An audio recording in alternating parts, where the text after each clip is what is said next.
Hello students, welcome back to another video. आज हम लोग पढ़ने वाले हैं equation of motion using graphical derivation. ये आपके क्लास 9 में सिलेबस में रहता है। सीबीएसई ने हटा दिया लेकिन आईसीएसई में है। तो 3 मोशन हम लोग पढ़ते हैं। v equals to u plus a t, s equals to u t plus half a t square, v square equals to u square plus 2as। जहाँ पर स्मॉल v क्या दिखाता है, फाइनल वेलोसिटी, u क्या दिखाता है, इनिशियल वेलोसिटी, और t दिखाता है टाइम को, s दिखाता है डिस्प्लेसमेंट को। चलिए, ये जो इक्वेशंस ऑफ मोशन है ये एप्लीकेबल है यूनिफॉर्म एक्सेलरेशन के लिए। किस पे एप्लीकेबल है ये? Uniform acceleration. कंडीशन ये है कि बॉडी कैसा होना चाहिए? Uniform acceleration. अच्छा, अगर ऐसा है, अगर बॉडी यूनिफॉर्म एक्सेलरेशन कर रहा है तो हम लोग को पता है कि कैसा लाइन होना चाहिए? एकदम स्ट्रेट लाइन होना चाहिए। तो चलिए इस ग्राफ को हम लोग समझते हैं पहले। ओके, ये जो एक्सिस है इसको कहते हैं हम लोग एक्स एक्सिस, इसको कहते हैं एक्स एक्सिस, और इसको कहते हैं हम लोग वाई एक्सिस। एक्स एक्सिस पे हमेशा जो लेते हैं हम लोग, वो लेते हैं हम लोग टाइम को लेते हैं, टाइम को लेते हैं, और टाइम का यूनिट होता है सेकेंड।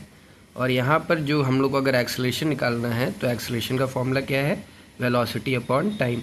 तो एक्सेलरेशन निकलता है, अगर ग्राफ से निकालना है तो निकलेगा हम लोग का वेलोसिटी टाइम ग्राफ से। तो इस तरफ क्या होगा हम लोग का? इस तरफ होगा वेलोसिटी, इस तरफ होगा हम लोग का वेलोसिटी, और इस तरफ होगा हम लोग का टाइम। चलिए अब हम लोग नाम दे देते हैं एक एक चीज़ को। पहले देखते हैं 0 सेकंड पे जो वेलोसिटी रहता है, 0 सेकंड पे जो वेलोसिटी रहता है उसको कहते हैं हम लोग इनिशियल वेलोसिटी, और जो एक फाइनल पॉइंट पे पहुंचने के बाद जो वेलोसिटी रहता है उसको कहते हैं हम लोग फाइनल वेलोसिटी। अब हम लोग को पता है slope equals to y2 minus y1 upon x2 minus x1।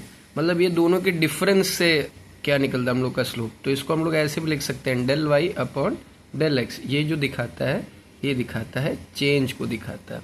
तो यहाँ पर हम लोग एक्सेलरेशन के फॉर्मूला से जानते हैं change in velocity by change in time equals to होगा एक्सेलरेशन। तो सबसे पहला चीज़ हम करेंगे, नाम लिख देंगे, नेमिंग कर देंगे।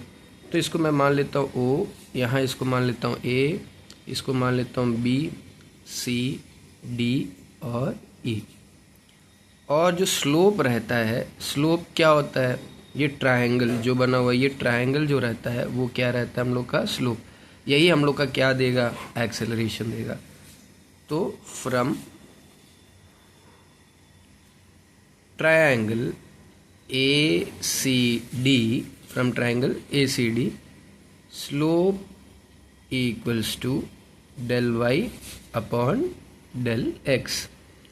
याद रखिएगा y2 की वैल्यू हमेशा क्या रहेगी? y1 से ज़्यादा रहेगी, और x2 की वैल्यू क्या होगी? x1 से हमेशा ज़्यादा रहेगी।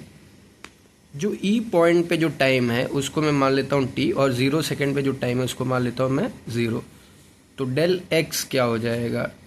x2 हो जाएगा ये, और ये क्या हो जाएगा? x1। तो ये क्या हो जाएगा? t minus 0। अब डेल y को मैं वैसे का वैसे लिखता हूँ।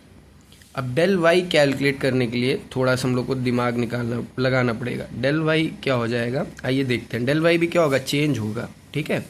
तो इधर देखिए, डेल वाई जो होगा वो सी डी होगा। Del y equals to C D. C D क्यों मैं लिया? क्योंकि ये चेंज है, सी डी का कोई वैल्यू नहीं है यहाँ पर। अच्छा, सी डी, सी ई, जो सी ई है वो किसके बराबर हो जाएगा? C D plus D E. C D और डी ई के बराबर क्या हो जाएगा? सी ई हो जाएगा। और सी डी किसके बराबर हो जाएगा? सी ई माइनस डी ई। मतलब ये क्या दिखा रहा है हम लोग को? चेंज दिखा रहा है। ये क्या दिख रहा है हम लोग को? चेंज दिखा रहा है। तो सी ई किसके बराबर है? इधर देखिए ध्यान से, सी ऑपोजिट साइड क्या होते हैं? रेक्टेंगल के क्या होते हैं? इक्वल होते हैं। तो सी ई किसके बराबर है? ओ ए, ओ बी, और ओ बी किसके बराबर है? वी के बराबर है। तो ये किसके बराबर हो जाएगा? वी के बराबर। और डी ई किसके बराबर है? ओ ए के बराबर। और ओ ए किसके बराबर है? यू के बराबर, वी माइनस यू। तो सी डी किसके बराबर हो जाएगा? V minus u. इसी को मैं यहाँ पर डेल वाई की जगह लिख दूंगा। तो स्लोप किसके बराबर हो जाएगा? एक्सेलरेशन, जिसको मैं स्मॉल ए से डिनोट करूँगा। डेल वाई हो जाएगा मेरा सी डी, और ये हो जाएगा टी माइनस ज़ीरो ज़ीरो हो जाए, t minus zero t, 5 minus zero 5, 3 minus zero 3, वैसे t minus zero t. C d की जगह क्या आ जाएगा, v minus u upon T.